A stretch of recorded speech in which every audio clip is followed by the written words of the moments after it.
అందరికీ ప్రభువైన యేసుక్రీస్తు నామంలో శుభాభివందనాలు తెలియజేస్తున్నాను. మరి ఈ మధ్యకాలంలో యూట్యూబ్లో ఎవడో ఒకడిని నేను చూశానండి. వాడు ఏమంటున్నాడంటే యేసుక్రీస్తు ప్రభువారు మహా పెద్ద పాపి, ఏసే పాపి అన్నట్టుగా మాట్లాడినాడు. యేసుక్రీస్తు ప్రభువారు సుమారు ఆయన జన్మించి మరణించి 2024 సంవత్సరాలు అయినప్పటికీ కూడా ఇప్పటికీ కూడా ఆయన పైన బురద జల్లి ఏదో తమను గొప్ప చేసుకోవటానికి లోకంలో భ్రష్టులు, దుష్టులు, దుర్మార్గులైన వాళ్ళు ఎంతోమంది ప్రవేశించారు. కానీ నేను చెబుతున్నాను, యేసుక్రీస్తు ప్రభువారు మాట్లాడిన మాట ఏంటంటే, నా యందు పాపం ఉన్నదని మీలో ఎవడు స్థాపించును అన్నాడు.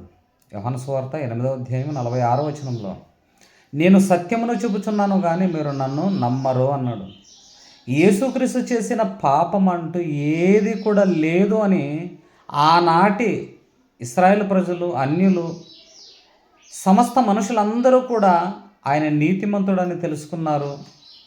ఇలాంటి పనికిరాని వారే ఆయన పైన అబండాలు మోపినట్టుగా మనకు కనబడుతుంది. అంతేకాని ఆయన చేసిన పాపం అంటూ ఏమి కూడా ఈనాటికి కూడా రుజువుపరచలేని భ్రష్టులు, దుష్టులు, దుర్మార్గులైన వారు ఎంతోమంది ఉన్నారు. కాబట్టి ఏదో మీ మెప్పు కొరకు జనాల్లో మీరు పేరు పొందుకోవటానికి చేస్తున్న ఈ దుష్ప్రచారాన్ని మానుకొని మీరు ఏదైతే సత్యమని గ్రహించారో, ఏదైతే ఇదే వాస్తవం అని నమ్ముతున్నారో దానిని ప్రజలకు తెలియపరచండి. అంతేగాని యేసుక్రీస్తు ప్రభువారిని టార్గెట్ చేస్తూ మాట్లాడితే చివరికి మిగిలేది మీకు ఏంటి అంటే నరకమే అన్న సంగతిని అందరూ కూడా గమనించాలి. కాబట్టి యేసుక్రీస్తు ప్రభువారు మాట్లాడిన మాటే, నాలో పాపం ఉన్నదని మీలో ఎవడు స్థాపించును, నిరూపించేది ఎవడు రా అన్నాడు.